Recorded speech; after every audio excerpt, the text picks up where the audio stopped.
Olá, sejam bem-vindos a mais um Café com Frei, dessa vez na festa de Santa Dulce.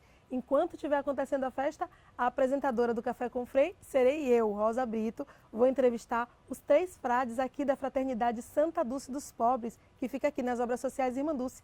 E hoje o nosso primeiro convidado é o Frei Mário Erck, o capelão das Obras Sociais Irmã Dulce. Seja bem-vindo, Frei Mário, ao Café com Frei. Então, muito obrigado, né, estar aqui com vocês, né, poder participar deste momento, né, desse café com Frei, café com Isso. Santa Dulce. Então, é sempre um prazer estar aqui. Frei Mário, a gente vai falar um pouquinho sobre o mês vocacional. A gente está no mês vocacional, que é agosto, né? E a gente aproveitou esse momento da festa para falar um pouquinho sobre essa vocação tão bonita, né? Que é a de vocês, né? Frades capuchinhos, que estão aqui com a gente, acompanhando a gente nosso dia a dia nas Obras Sociais Irmã Dulce. Fala um pouquinho para a gente, Frei, como foi esse começo? O senhor sempre quis ser padre? Olha, eu sou natural daqui de Salvador, aqui de Salvador. Eu sou ali do bairro Alto de Cotos, ali, né, minha família sempre participamos ali. E como uma família católica praticante, né, minha família, então é uma coisa também que a gente já traz, uma herança de família dos meus avós, né, que minha mãe e meus pais já herdaram. E ali em Alto de Cotos, houve uma época que chegaram as monjas beneditinas do Alto de Cotos, o mosteiro do Salvador, que todo mundo conhece. Nossa paróquia é a paróquia São Francisco de Assis. Nós éramos uma capela da paróquia de Paripe, Nossa Senhora do Ó. E ali, como criança, a vizinhança, né, havia uma influência muito grande de religiosos, ou seja, a suburbana sempre teve muita influência dos religiosos, padres jesuítas, os frades OFM, os frades menores, congregações religiosas como as Filhas de Santa Cruz, Irmãs Terezinhas e as monjas que chegavam ali por volta de 1977. Então nós entramos na catequese, né, íamos à missa, costumávamos ir à missa todos os domingos pela manhã, e o mosteiro de Cotos ele chegava, e a gente como criança, aquela turma toda descia para a catequese. Olhando para as monjas, olhando para as irmãs, os monges que vinham do mosteiro de São Bento celebrar. Então, ainda criança, a gente assim olhava aquilo e aquilo nos atraía. Mas eu nunca fui uma criança que pensei em ser padre. Não passava pela minha cabeça ser sacerdote, ser padre. Sentia uma grande atração, gostava de ver o ofício das monjas, gostava de ir ao mosteiro, gostava de participar das missas. Então, como criança, ali fui crescendo, aí participando, primeira comunhão, né, como chama, primeira Eucaristia, e aí me tornei catequista, trabalhando com as irmãs, frequentando muito também um mosteiro ali com as irmãs, e chegou um tempo que eu entrei no grupo vocacional. As irmãs naquela época, né, promoviam muito o grupo vocacional e refletiam. Mas até aí nunca pensei em ser padre. Eu tive uma formação na área de contabilidade, sou também professor, nós chamamos na época nível 1, professor primário, então trabalhei, né, atuava muito na igreja, fui uma pessoa muito dedicada. Cheguei a fazer, antes de tudo, tive um curso, uma bolsa de curso de teologia, muito antes de entrar na vida religiosa, mas assim um envolvimento muito grande com a paróquia. Então chegou um tempo que as irmãs sempre diziam assim, Mário, você tem jeito para ser padre, você tem jeito para a vida religiosa, mas eu achava que não, até porque a minha paróquia tinha um diferencial, a gente não tinha a presença do padre. As religiosas faziam tudo. Então, na minha cabeça, por que ser padre, se a gente só tem um padre aqui uma vez na semana? Era muito mais uma presença da vida religiosa feminina do que a presença de um Das sacerdote, irmãs, né? das irmãs. Então, elas faziam. Elas animavam, elas preparavam a paróquia, Olha. elas preparavam o curso de batismo, elas orientavam, botavam o Santíssimo durante a semana. Mas, ao mesmo tempo, era uma vida de igreja muito intensa, Sim. toda suburbana. Então, era pastoral da juventude, era festival de música ali na Escola Parque. Então, havia um movimento muito grande. Então, era uma igreja também muito viva, muito curso de formação, escola bíblica, catequética, tudo isso a gente participava. Então, tínhamos uma vida muito intensa. Então, chegou um momento que aí eu comecei realmente a participar dos encontros vocacionais. Então, as irmãs orientavam a Madre Vera Lúcia, Irmã Luzia, as irmãs Terezinha, então elas diziam assim, você não tem jeito para padre diocesano. Eu acho que você daria mais para a vida religiosa. Olha. Uma atração forte pela vida monástica, mas ao mesmo tempo também, como meu padroeiro era São Francisco, então muitas peças, muitas apresentações, e aí as irmãs dizem assim, faz uma experiência primeiro com a vida religiosa franciscana. E aí eu fiz um acompanhamento com os frades menores do Pelourinho, paralelo com os frades capuchinhos. Com menos de um ano de acompanhamento, os frades eles já diziam assim, se você quiser entrar, você tem total, você já conta com o nosso apoio. Meu promotor vocacional na época foi o Frei João Newton, Frei Luiz Orlando, que hoje está na Arquidiocese. Então, tudo isso começou. Fiz o acompanhamento durante um ano, participei de alguns encontros, e aí começou a minha caminhada com os frades capuchinhos. Olha, Frei, que maravilha, né? As monjas, então, tiveram uma participação importante na vida vocacional do senhor, inclusive para o senhor se tornar, né, um frade capuchinho, teve a influência das irmãs. Então, eu acho muito interessante o senhor ter falado isso, porque a gente tem alguém especial que vai mandar um recadinho para o senhor. Olha aí. O Mário, ainda adolescente, participava na paróquia São Francisco de Assis, no grupo de jovem, grupo de coreografia. Eu também fui paroquiana desta mesma comunidade, mas posso dizer para vocês que Mário foi sempre uma pessoa alegre, muito fraterna. Quem o acompanhou, fez todo o seu processo vocacional, foi a irmã Luzia, que já partiu desta vida, vive junto de Deus e intercede por nós, por Mário, com certeza, seu filho espiritual. E para você, Frei Mário, desejo muita felicidade, alegria no serviço do Senhor e continue seguindo com passos, às vezes lentos, e passos dinâmicos para continuar o seu progresso espiritual. E aí, Frei, fala um pouquinho sobre a irmã Plácida. Irmã Plácida, também como eu, ela também é de Alto de Coutos, famílias amigas e conhecidas. Inclusive, ela estudou com minha irmã Cristina no Colégio Santa Bernadette, que era o colégio das irmãs. Fez magistério também com minha irmã. E tínhamos sempre essa ligação como família. Ela já tocava violão. Ela tem algumas irmãs como Janete, Ivone, Fernando, que é um pouco locutor. Uma família também muito inserida, né? Sim. Então, isso também. Ela foi para o mosteiro. Sim. E a gente foi para o convento, né? Ela também é vocação lá de Alto de Coutos também. Sim. Né? E ela falou de Irmã Luzia também, né? Irmã Luzia, sim. Irmã Foi Luzia era importante. aquela que me acompanhou, rezava por mim. Sim. E Irmã Luzia já está no céu, mas ainda chegou, veio minha ordenação, foi para minha ordenação e tudo direitinho. Tinha muito Maravilha. carinho. Quando foi sua ordenação, Frei? Me ordenei em 2004. 2004. É. Também tenho muito carinho também por Madre Vera Lúcia. Sim. Madre Vera Lúcia Que também. está lá no mosteiro agora. Está lá no mosteiro, que é a madre, né? Agora é a madre, abadesa emérita. Mas também uma pessoa que sempre foi um referencial também na minha vida, de vida religiosa, né? Olha. Aquela religiosa que você olha, ela, a Madre Joana, que já está também no céu. Sim. E para a gente era um grande ícone no sentido de a gente olhar para aquelas mulheres Sim. e ver um exemplo ali Sim. de entrega, de doação, né? Sim. Então, muito bom. Olha, as monjas, gente, só para contextualizar um pouquinho, são as monjas que fazem aqueles deliciosos bricelês das monjas, né? Frei? E aquelas geleias deliciosas que você também pode encontrar aqui, tá? No Café Dulce, no nosso Dulce Café, você encontra os produtos das monjas. Mas só para a gente continuar o nosso café, a gente está tomando cafezinho, toma café, viu, Frei? Tem mais gente que quer mandar um recado para o senhor falando dessa sua vida vocacional. Vamos ouvir? Não só aqui em Salvador, em toda a Bahia. O que o senhor trabalhou em Esplanada, me lembro, lá com os pobres. Então eu vou falar no senhor lá. E o ofício da senhora na torre. Ele me dava. Você me deve de volta, viu? E Santa Dulce lhe abençoe, viu? Olha aí, Frei Gabriel, o senhor, ele contou alguma coisa ali na torre. O que foi que aconteceu, Frei, na torre? Quando eu morei em Esplanada, eu fazia assim. Esplanada é uma cidade pequena, fundada pelos frades capuchinhos. Sim. Está ali perto, entre Rio e Alagoinhas. E quando eu vim, porque eu também já morei fora, eu vim do Timor-Leste, lá na Ásia, tinha alguns anos fora, Aí quando eu voltei, fui trabalhar lá como guardião do convento. Olha. Quando eu cheguei lá, foi a cidade que eu fiz o noviciado, então eu achei a nossa igreja estava muito assim parada, meia, como animar. Sim, Então aí eu fui motivar as devoções e motivar a igreja para que o convento se tornasse dinâmico como eu conheci no meu tempo de noviço. sim.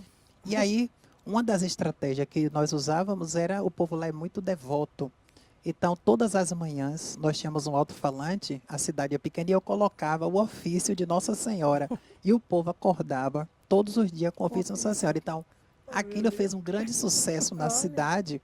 E aí, o povo sempre conta para ele, porque ele já morou lá. E Olha. realmente, todas as 6 horas da manhã, o povo acordava com o ofício. E continua esse costume dele? de Continua. acordar? E aí, quando o Olha. ofício não tocava, se Ah. o sino desse, se o som da igreja desse um som, o povo perdia o horário. Ligava para o convento. Meu Frei Deus. Mário, o que é que aconteceu? O senhor esqueceu de botar o ofício. Esqueci de botar o ofício. Ai, que Então é isso que maravilha. ele fala, né? Que foi assim muito bom, Sim. porque houve uma participação muito grande, uma adesão. Então, Frei Gabriel não esquece, como o Ai. povo de Esplanada também. Bacana Uma isso, trajetória né? que eu passei lá. Frei Gabriel é de onde, Frei? Frei Gabriel, ele é da Paraíba, mas já mora há muitos anos na Bahia. Ele tem 90 anos, né? Mais de 60 anos de vida religiosa. Sim. E é um frade também que tem um grande testemunho, um grande devoto de Irmã Dulce, Olha. inclusive. E é um frade assim que é um exemplo para nós, né? Sempre alegre, sorridente, muito irreverente, descontraído e muito devoto de Nossa Senhora. E também assim nos damos muito bem, por isso que ele está aí. Que ele está aqui gravando Tem um pro carinho senhor. muito grande por mim, eu também por ele. Que maravilha. Frei Gabriel falou aí, Frei, que o senhor tem uma missão muito importante, fez uma missão muito importante na Bahia, né? Fala um pouquinho sobre essa sua experiência.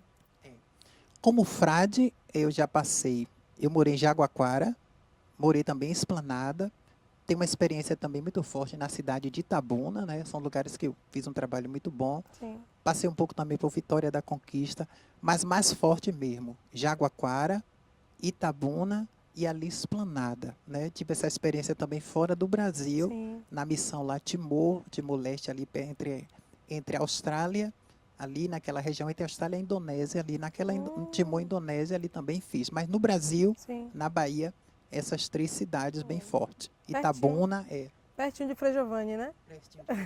Quase que o senhor foi educar para Frei Giovanni também, né? Eu conheci Frei Giovanni ainda criança, Ó. pré-adolescente. Eu fui aquele que na pastoral vocacional Sim. acolhi Frei Giovanni. Olha! Na época, o Frei Tarcísio era da equipe vocacional. Então, eu vi Frei Giovanni também dar os primeiros passos. Ele sempre fala e realmente foi Que verdade. maravilha. Ele é de Ilhéus, Sim. mas nós moramos em Itabuna. Sim. Então, ele vinha também para participar dos encontros vocacionais. Ele ainda era adolescente, né? E ali tive a graça também de acolher Frei Giovanni. Ele brinca porque eu preparava os bolos, lanche, né? E eu digo que peguei ele pelo lanche. Ah, pode ter sido, viu? Isso aí pode. Que bacana aí, se vocês se encontraram depois em missão novamente. Né? Depois encontramos os dois. Estamos morando Estão aqui agora. morando na mesma fraternidade. É. Maravilha.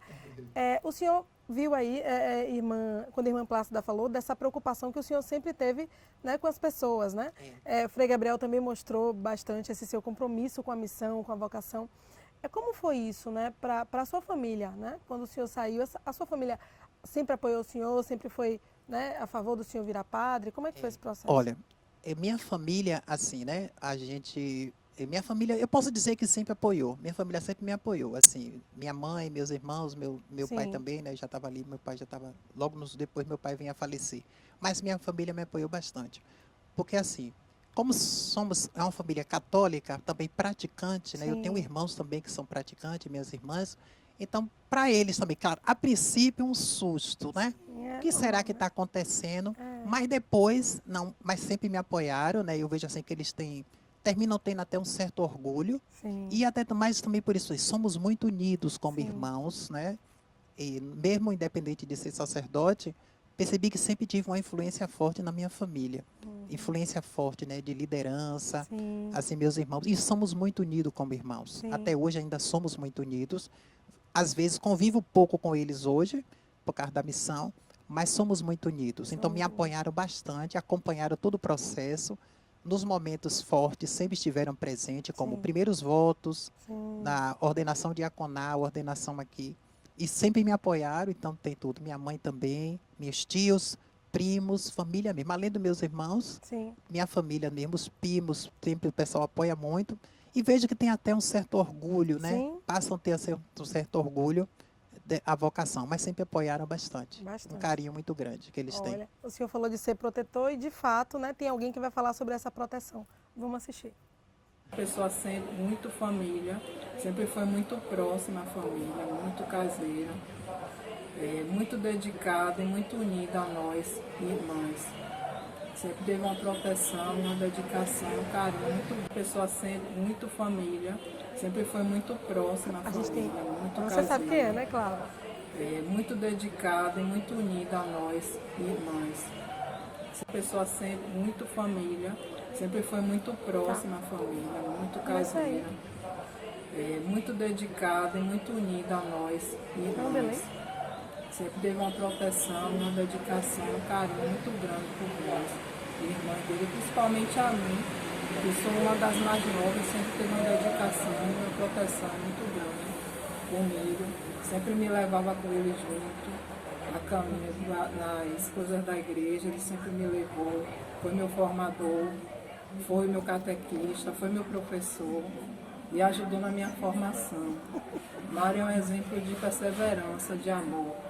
Desde quando ele começou nessa caminhada, evangelizando, né, eu me lembro que ele me levava para a catequese, né, como ele está, a gente tomava catequese em uma comunidade que ainda estava em formação, iniciando, não tinha um lugar específico para a gente ter a catequese, não tinha uma igreja, uma capela.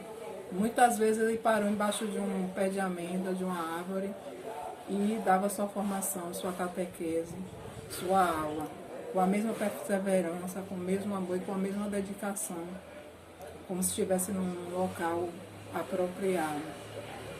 Eu devo muito a ele a minha formação, tanto religiosa, como minha formação escolar e a minha formação também como pessoa, né, que foi um irmão muito atencioso e muito carinhoso comigo. Eu só tenho coisas boas para dizer de Mário. Olha aí, Frei, debaixo do pé da amêndoa? Quando nossa paróquia São Francisco, a gente tem um bairro chamado Vista Alegre.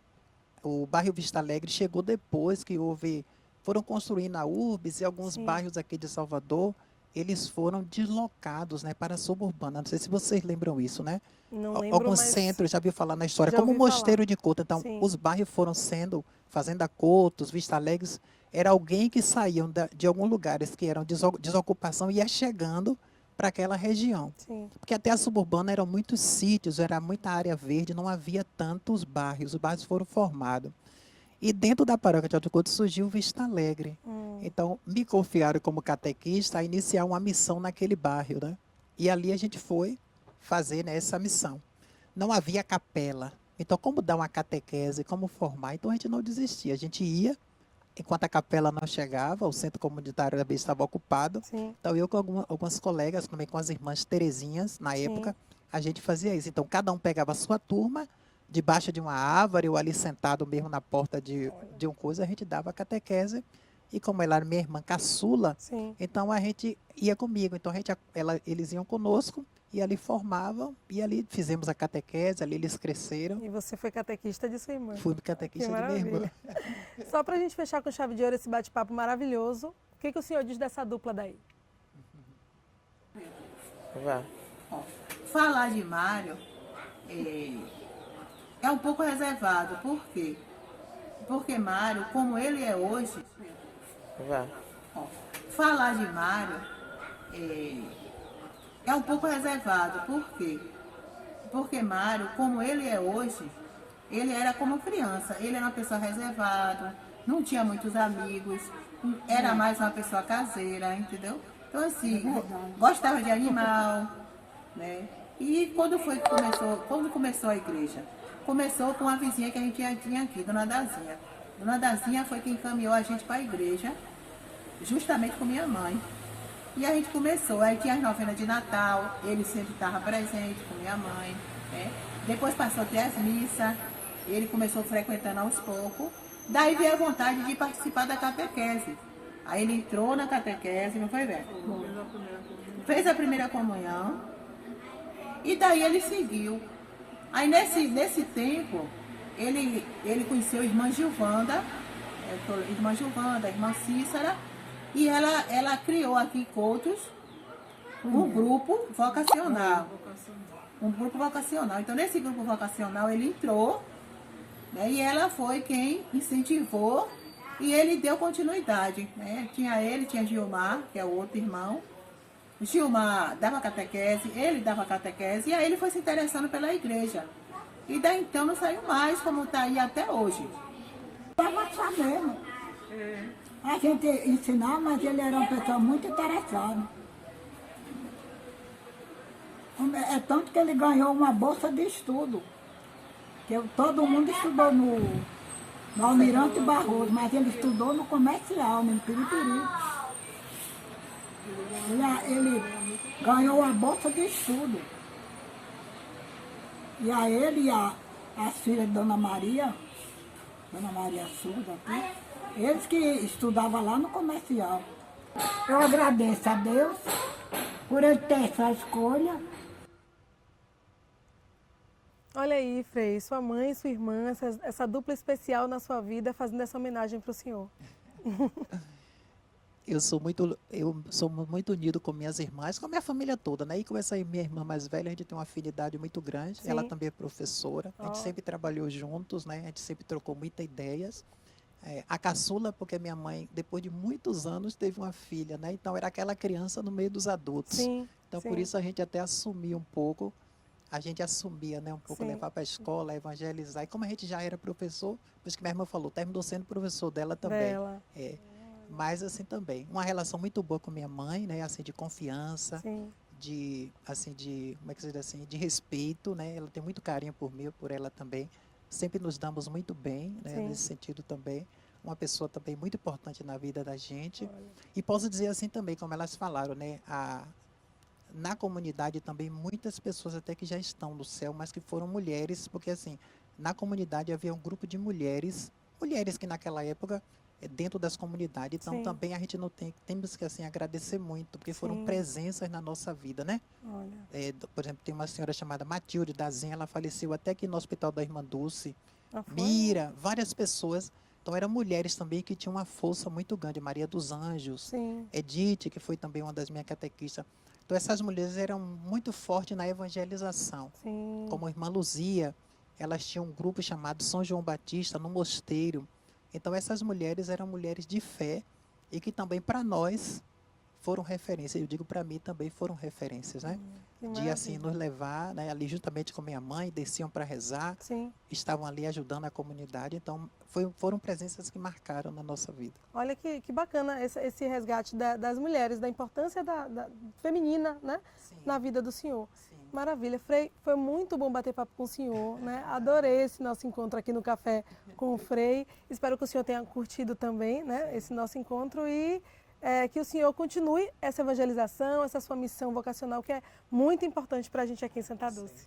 Nós que agradecemos, né? Agradecemos o carinho de vocês, a oportunidade também de estar aqui. Sim.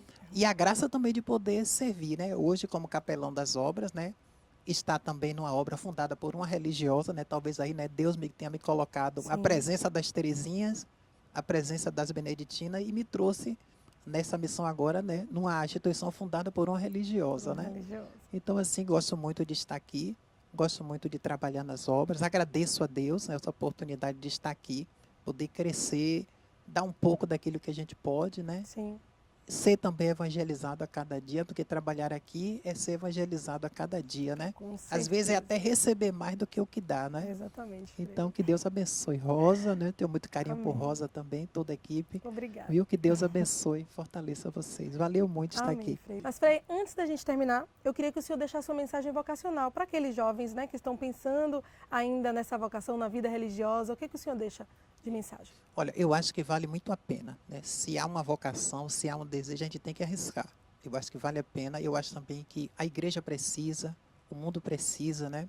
Precisa de religiosa, de religiosos, precisa de sacerdote, de padres. Claro que de leigos também, lideranças na igreja precisam. Mas se você tem uma vocação, se você tem um desejo, vale a pena arriscar. E posso dizer a vocês assim que vale a pena. E se é de Deus, não se preocupe não, viu?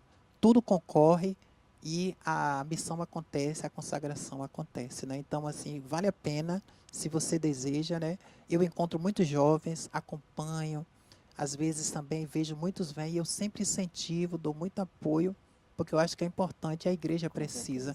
E também a questão da felicidade, né? Se você se sente chamado, se você deseja, se você quer, tem que arriscar, né? Vale a pena.